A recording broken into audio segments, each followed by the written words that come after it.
안녕하세요. 오늘은 출애굽기 10장과 11장 말씀을 통해 우리를 향하신 하나님의 깊은 은혜와 공의를 함께 묵상하는 시간을 가지려 합니다. 오늘 말씀이 우리의 삶에 생명이 되고 능력이 되기를 소망합니다. 지난 시간 우리는 우박재앙을 통해 보리와 삼은 피해를 입었지만 밀과 귀리는 살아남았다는 것을 보았습니다. 오늘 본문에 기록된 메뚜기 재앙은 남은 것마저도 모조리 쓸어가는 무서운 재앙입니다. 이 재앙 직전 바로는 하나님은 의로우시고 자기와 자기 백성은 악하다라고 그렇게 고백했지만 또 상황이 달라지니까 완악한 모습으로 돌아가게 되었습니다. 그러나 하나님께서는 바로의 완악함과 상관없이 모세에게 모든 재앙이 일어난 분명한 의도와 목적을 계속 말씀하시는데요. 2절 말씀에 너의 자손과 그 자손들까지도 알게 하려 하신다라고 말씀하시면서 하나님에 대해 알게 하실 표적을 지금 보게 하려 하신다라는 것을 알려주셨습니다. 그런데 바로가 본래 괜찮았는데 하나님께서 그의 마음을 완악하게 만드셨다는 게 아니에요. 이것은 본래 그의 영적인 상태의 죄인된 모습입니다. 하나님께서는 그에게 은혜를 베푸셔서 변화시켜 주시지 않았을 뿐이에요.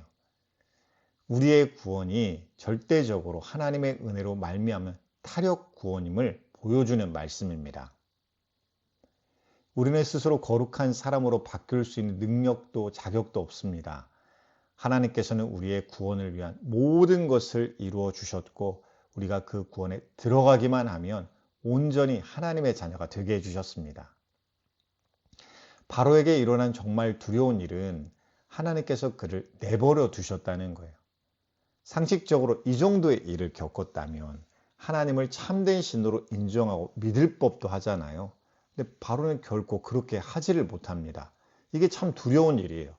이런 일을 겪고 이런 은혜의 어떤 말씀을 듣게 되면 우리의 심령이, 우리의 마음이, 우리의 삶이 변화되는 것이 마땅할 법도 한데 그렇지 못하다는 것이 굉장히 두려운 일입니다.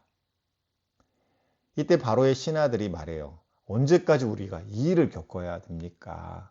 이제 그들을 보내어 여호와를 섬기게 하소서라고 바로에게 간청을 합니다. 그래서 바로는 모세에게 묻죠. 누구까지 데려갈 것인지. 그런데 모세는 한 사람의 예외도 없이 모두가 가야 한다고 그렇게 답을 합니다. 근데 바로는 제한을 걸어요. 아이들과 가족은 두고 성인 남자들만 가라 라고 하는데 이것이 사탄의 전략과도 같습니다. 사탄은 우리에게도 속삭여요. 너희만 예배하면 되지. 너희만 신앙생활하면 되지. 굳이 자녀들과 가족까지 그렇게 억지로 일부러 해야 되겠느냐라고 우리에게 속삭입니다. 결국 모세와 아론은 바로에게 쫓겨나고 메뚜기 재앙이 임하면서 이전 재앙에 남았던 것까지 모조리 사라지게 됩니다. 바로는 다시 모세와 아론을 급히 불러 이번만 나의 죄를 용서하고 이 죽음만은 내게서 떠나게 하라라고 사정하지만 사실 이것도 거짓 고백이죠. 그의 중심은 전혀 변화되지 않았습니다. 하나님의 은혜가 없으면 우리 또한 이처럼 변화되기 힘든 존재임을 깨닫게 하시는 것입니다. 우리는 절반의 순종이 아니라 온전한 순종을 구하는 그런 사람이 되기를 원합니다. 하나님께서는 우리가 전적으로 하나님을 예배하고 순종하는 데까지 나아가기를 원하세요. 그렇지 않으면 우리가 결코 생명의 자리, 은혜의 자리로 들어설 수가 없기 때문입니다. 이제 9번째 재앙인 흑암 재앙입니다. 애굽에서 가장 강한 신은 태양신 라였는데 흑암 심판은 애굽 우상 신들에 대한 최종 심판이라고 할 수 있습니다. 이제 바로도 유대인들의 여호와 하나님께서 애굽의 우상들과 비교할 수 없는 전능하신 하나님이시라는 것을 모를래야 모를 수가 없었을 거예요. 결국 서로가 보이지 않는 암흑 속에서 두려워 떨다가 바로가 다시 모세를 부릅니다. 좋다. 가서 여호와를 경배하라. 단 너희 양들과 다른 가축들은 두고 가라 라고 제안합니다. 그러나 모세는 여기서 타협하지 않아요. 여호와께 드릴 희생 제물과 번제물을 가져가게 허락하십시오. 우리가 하나님께 예배할 때 무엇으로 예배할지 알 수 없습니다. 그러니 모든 것을 가지고 가야 합니다. 라고 이야기를 합니다. 그러자 바로가 다시 강팍해지죠. 모세에게 다시는 내 눈앞에 나타나지 말아라. 다시 나타나면 죽으리라 라고 유업합니다. 이때 모세가 뭐라고 말하냐면 왕의 말씀이 옳습니다. 내가 다시는 왕의 얼굴을 보지 아니할 것입니다. 라고 응답을 하면서 흑암제약이 끝이 납니다.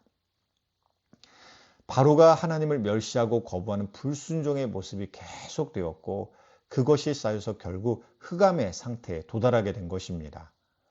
불신앙과 불순종은 우리에게도 영혼과 자의 이런 깊은 상처가 남게 만듭니다. 그렇다면 우리는 어떻게 회복되고 변화될 수 있을까요? 오늘 흑암제약의 절정은 어디에서 등장합니까? 바로 십자가에서 등장합니다. 예수님께서 십자가에 못 박히셨을 때 캄캄한 어둠이 임했고 예수님께서 그 어둠에 가장 큰 고통을 당하셨습니다.